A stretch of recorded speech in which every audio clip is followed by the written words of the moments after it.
बिस्मिल्लाहिर्रहमानिर्रहीम। मैं हूं मोहम्मद मुश्ताक और आज हम बात करने जा रहे हैं कि वो कौन से 5 गुनाह हैं जो करते तो वालदैन हैं, लेकिन उन 5 गुनाहों की जो सज़ा है वो वालदैन के साथ साथ उनकी औलाद भी भुगतती है। तो आइए वन बाय वन हम डिस्कस करते हैं। पहला गुनाह है हराम की कमाई। हराम की कमाई ना तो कभी भी खुद खानी चाहिए और ना ही अपने बच्चों को खिलानी चाहिए। जब कोई भी शख्स हराम की कमाई खाता है तो 40 दिन तक उसका कोई भी नेक अमल जो है वो काबिल कबूल नहीं होता, उसकी कोई दुआ कबूल नहीं होती। और इसका सबसे बड़ा नुकसान ये होता है कि जब वो अपने बच्चों को हराम की कमाई खिलाता है तो उनके जो बच्चे हैं उनका दिल सख्त हो जाता है। तो दूसरे नंबर पर जो है वो है जुल्म और नाइंसाफी। जुल्म और नाइंसाफी जो है ये बहुत ही, मैं समझता हूं कि घटिया तरीन आदात हैं या घटिया तरीन अफ़ाल हैं जो हमारी सोसाइटी के अंदर बहुत सारे लोग जो हैं वो इसे रवा रखते हैं। तो नाइंसाफी और जुल्म के जरिए से हासिल की जाने वाली कोई भी चीज वो कभी भी बरकत नहीं रखती अपने अंदर। तो इसलिए हमें कभी भी जिंदगी में किसी का हक नहीं मारना चाहिए, क्योंकि जब कोई भी शख्स जुल्म करता है, जालिम बनता है, किसी के साथ नाइंसाफी करके कोई माल हथिया लेता है, तो इसका जो वबाल है वो उसकी नस्लों तक जाता है।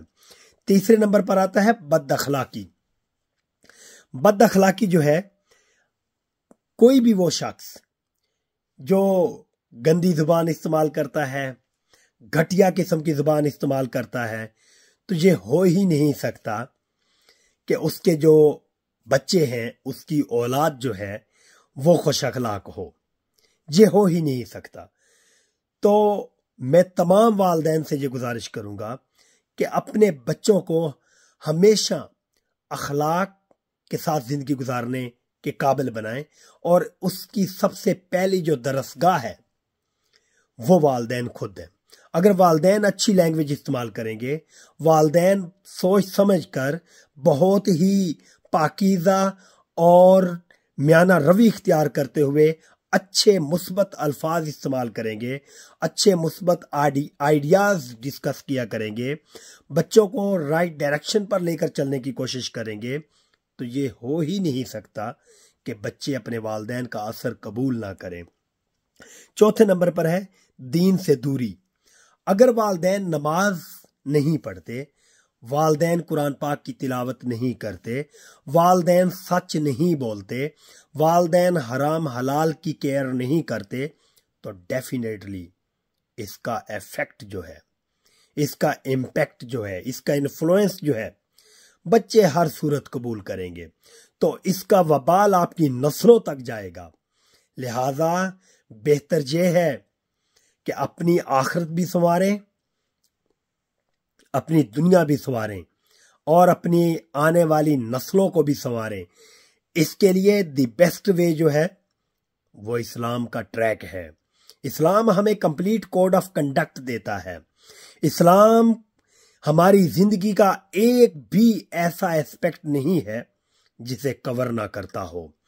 आप कोई भी किसी भी किस्म का मामला उठा लें, किसी भी किस्म का इशू उठा लें, जिंदगी का कोई भी एस्पेक्ट उठा लें, वो खा लॉ है, वो खा इकॉनमी है, वो खा रियासत के अमूर हैं, वो कुछ भी है, इस्लाम ईच एंड एवरीथिंग को कवर करता है। और इतनी मियाना रवि के साथ और इतने सेंसिबल तरीके के साथ कवर करता है कि आज की टेक्नोलॉजी और आज का दौर जो है वो उसका मरहून मिन्नत है।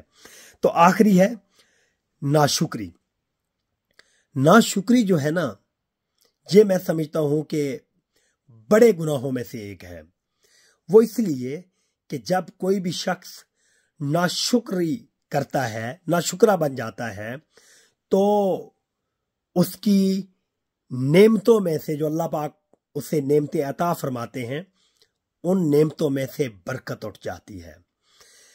तो अगर कुरान पाक में अल्लाह रब्बुल इज़्ज़त वादे फरमाते हैं कि अगर तुम मेरा शुक्र अदा करोगे तो मैं तुम्हें मजीद नवाजूंगा, लिहाजा हमें चाहिए कि हम ज्यादा से ज्यादा अल्लाह रब्बुल इज़्ज़त का शुक्र अदा करें। तो मैं एक चीज क्लियर कर दूं कि शुक्र सिर्फ जुबानी कलामी नहीं कि या अल्लाह तेरा शुक्र, अल्हम्दुलिल्लाह, या अल्लाह पाक तेरा शुक्र, सिर्फ ये जुबानी कलामी शुक्र नहीं है। शुक्र की ये भी किस्म है कि अल्लाह पाक आपको नवाजते चले जाएं तो आप उतने ही मियाना रवि के साथ जिंदगी गुजारना शुरू कर दें। अल्लाह रब्बुल इज़्ज़त आपको नवाजते चले जाएं और आप अपने घर की दीवारें जो हैं वो ऊंची करने के बजाय आप अपने घर का दस्तरखान वसी करते चले जाएं। लिहाजा अगर आप शुक्र अदा करेंगे तो अल्लाह रब्बुल इज़्ज़त कदम कदम पर आपको नवाजेंगे। अल्लाह रब्बुल इज़्ज़त की दी गई नेमतों पर आप शुक्र अदा करेंगे तो उनमें अल्लाह रब्बुल इज़्ज़त बरकत डालते चले जाएंगे, और अगर आप नाशुक्री करेंगे तो ये कुफरान नेमत है, ये अल्लाह रब्बुल इज़्ज़त को सख्त नापसंद है। नाशुक्रे लोग जो हैं वो अल्लाह रब्बुल इज़्ज़त को कतई पसंद नहीं है। तो इसका वबाल सिर्फ वालिदैन तक नहीं रहेगा, इसका वबाल और सज़ा जो है वो उनकी औलाद भी भुगतेगी। मेरी दुआ है कि अल्लाह रब्बुल इज़्ज़त हमें इन 5 गुनाहों से बचने की तौफीक अता फरमाए। व आखिर दावाना अनिल हम्दुलिल्लाहि रब्बिल आलमीन।